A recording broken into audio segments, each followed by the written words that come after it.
Hey guys, welcome back to our YouTube channel Biology Career Guidance.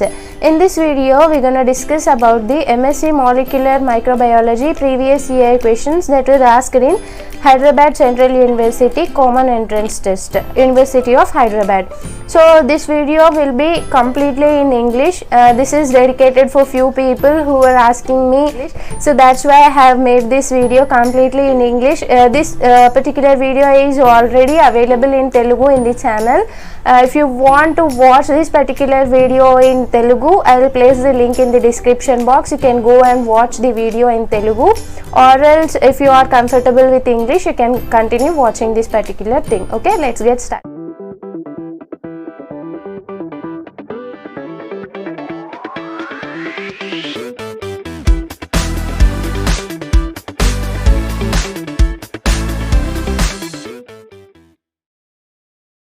Okay, the first question of today is identify the mismatch. A. Vectors used in Human Genome Project is artificial chromosomes. B. Salt and sugar preserve foods because they are hypertonic. C. Luminescent bacteria emit light because they have the enzyme luciferase. D. Tuberculosis is a waterborne disease. Okay, we need to identify the mismatch. So here they have given 4 statements and we need to identify which one is not matching correctly. Okay, so as you can see here, that is option D. Here they have given us that the tuberculosis is a waterborne disease. This is a basic to basic question that tuberculosis is not a waterborne thing, it's a airborne disease. So tuberculosis spreads from one person to another person via air but not through water. Okay, so this goes wrong and this is a mismatch. So tuberculosis should be a airborne disease but not a waterborne disease. That's why this option is a mismatch and the correct option here will be option D. So let us look at the other options too, that is vectors used in Human Genome Project is artificial chromosome. So first of all, what is a Human Genome Project? Human Genome Project is an initiative and it's an international project, it's an international research project that was intended to know where the genes are located, what is the particular location of a particular gene and what is the function of that particular gene, genome mapping and certain sort of studies that are linked to the genome. So for that particular thing, the Human Genome Project was started and it's a collaborative project. For that particular Human Genome Project, people have used 2 types of vectors, that is the BAC and AX. So BAC means bacterial artificial chromosome and AX means yeast artificial chromosome. So these 2 are the only vectors that are used in the Human Genome Project. And in the first option, it is correctly matched with the Human Genome Project, that is Human Genome Project and yeast artificial chromosomes are a correct match. That's why this option is correct. Then the second option, that is salt and sugar preserve foods because they are hypertonic. So consider a solution, normal solution. So the solution contains 2 parts, that is a solute and a solvent, right? So the concentration of the solvent is really high in a general or a normal solution and the concentration of the solute is really low. So this is a normal solution. When coming to a hypertonic solution, so in a hypertonic solution, the solute concentration is high when compared to the solvent. So here the solvent concentration will be low and the solute concentration will be high. And here the solute may be either salt or sugar or whatever it may be. If the solute concentration is high, we call that particular solution as a hypertonic solution. These hypertonic solutions are normally not present in our body. These hypertonic solutions are very rare and they are very special cases. And these hypertonic solutions are used for preservation purposes. As they contain very high amount of solute, they will inhibit the growth of the bacteria. That's why they are used in preserving the foods. Okay, this is also a correct match. Then the next option, luminescent bacteria emit light because they have enzyme luciferase. So luminescent bacteria, so it will emit what? It will emit light. So why that particular fly emits light is, reason behind that particular thing is the flies or the bacteria or whatever it may be that emits light, it will contain a compound known as luciferin. Luciferin along with the ATP give rise to what? Light energy. Okay. For this conversion, that is conversion of luciferin and ATP to light, we require an enzyme known as luciferase. Okay. So the emission of light by either fireflies or by luminescent bacteria require an enzyme called as luciferase. So this is also perfectly matched. Okay.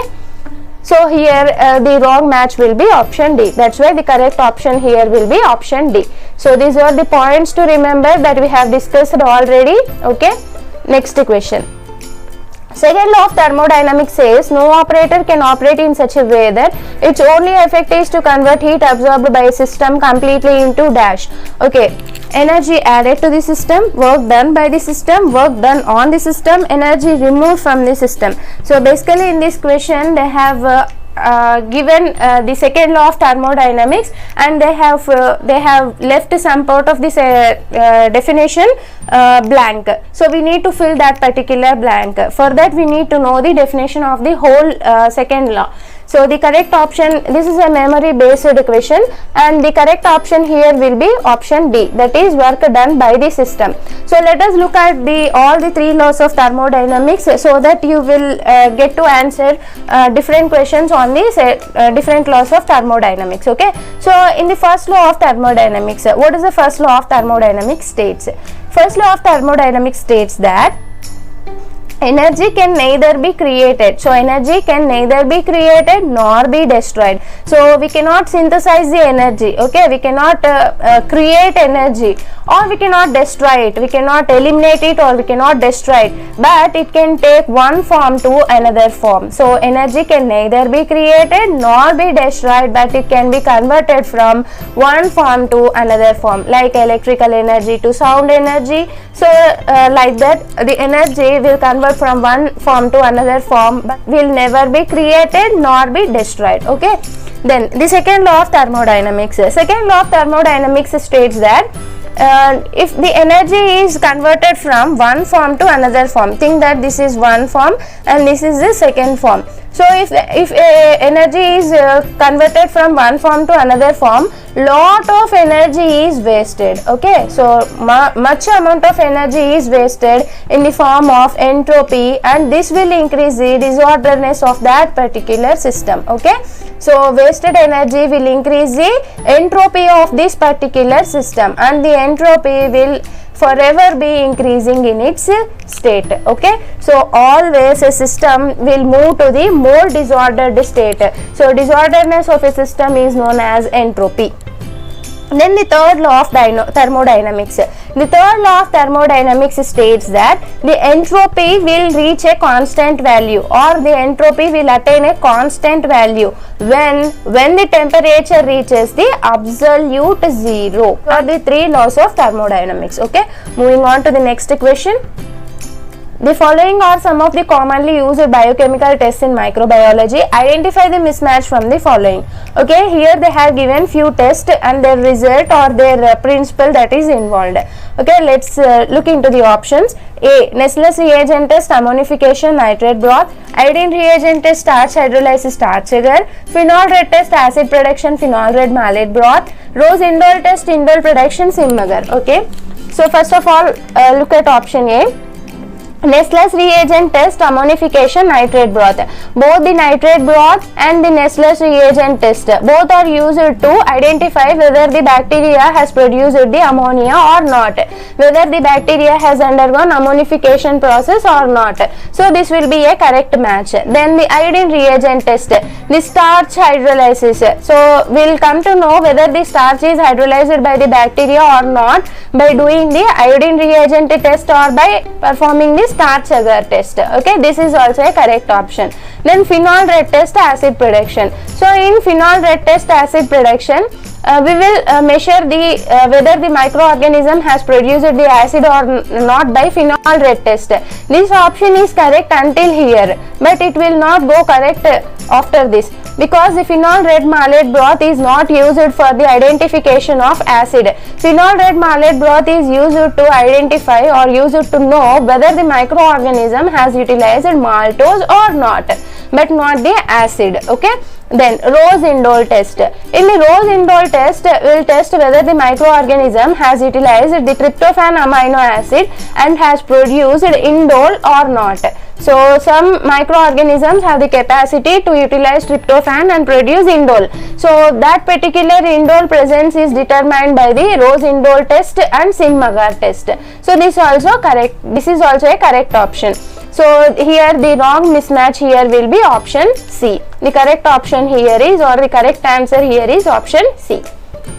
Next question, identify the correct match. Colonies produced by Pseudomonas on McConkey medium, green colored. Fried egg appearance, colonies on solid media, Mycoplasmas. Mycoplasmas reproduced by budding. Bacterial endotoxins are localized in lipopolysaccharide of gram stain negative bacteria. Okay, we need to identify again the correct matches. Here is colonies produced by Pseudomonas on McConkey medium are green colored. This option is wrong because Pseudomonas is a gram negative and lactose fermenting bacteria.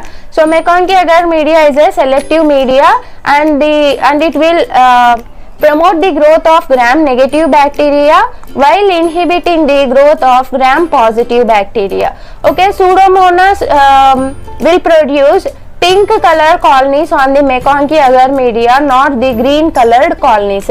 That's why this is a wrong statement. So in the options given here, look at the options that contains option 1. So in the option A it contains 1. So this will be a wrong statement. So and again in B, C, D there is no 1. So they may be the correct option. Point, fried egg appearance, colonies on solid media, Mycoplasmas. Okay, mycoplasmal colonies will appear on the solid media as fried egg appearance because of the presence of the utilization of the sterols that are present in the media. The colonies will appear as a fried egg. Okay, this is a correct statement. Okay, second option here is correct. So check in the options where option 2 is present. In option B, option 2 is not present and option 2 is a correct statement and we are asked to identify the correct match. That's why our option will contain the correct option. So B doesn't contain the option 2, that's why I will eliminate this particular option. Then option 3, Mycoplasmas reproduced by budding. So Mycoplasmas are small wall-less bacteria and they are considered as the smallest organisms on the earth and they reproduce by either by budding or by binary fission. And during this budding process also the cell will not divide into equal halves. It will produce smaller and larger bodies and we will call them as elementary bodies or microscopic reproductive units. So they reproduce by budding and this is a correct statement. So option 3 is present in option D. So let us consider the fourth statement also. Bacterial endotoxins are localized in lipopolysaccharide of gram negative bacteria. Okay, endotoxins are considered as LPS of the gram negative bacteria is nothing but the endotoxins. We will consider LPS as an endotoxin because it is present within the cell wall. That's why you consider the lipopolysaccharide as endotoxin. And this option is also correct. But as you can see, 2, 3, 4 are all correct. But here in the options there is no option that contains all the 3. But in the key they have given the correct answer as option C. But as per my knowledge goes, both C and D are correct as all the 3 statements that are remaining, that is 2, 3, 4 are correct. Okay, so let's move on to the next question. As per the key, the correct answer is option C, but as per the points we consider the correct option will be all the 3. Okay, we have discussed about all these things earlier, so we need to discuss about one small thing here, that is McConkey agar media. McConkey agar media is a selective media as I have already said, and McConkey agar media will promote the growth of whom? Will promote the growth of gram negative bacteria. So it will promote the growth of gram negative bacteria and it will inhibit the growth of gram positive bacteria. It will not allow the gram positive microorganisms to grow. Why? Because it contains some compounds like crystal violet and bile salts. These crystal violet and bile salts will inhibit the growth of gram positive bacteria and it will promote the growth of gram negative bacteria. Within the gram negative bacteria also, the McConkey agar media separates two microorganisms, that is lactose fermenters and lactose non-fermenters. Lactose fermenters are those bacteria that utilize the lactose as a energy or carbohydrate source, and non-lactose fermenters are those bacteria that will not use lactose. Lactose fermenters will produce pink color colonies on the McConkey agar media, while non-lactose fermenters will produce yellow color colonies, or they take up the color of the media. Okay. Here our organism, that is Pseudomonas. Pseudomonas is a gram-negative lactose fermenting bacteria. That's why it will produce pink color colonies on the McConkey agar media. Okay. I'll discuss few more questions in the upcoming videos. Until then, if you like this video, please hit the like button, subscribe the channel and share it with your friends. Thank you for watching.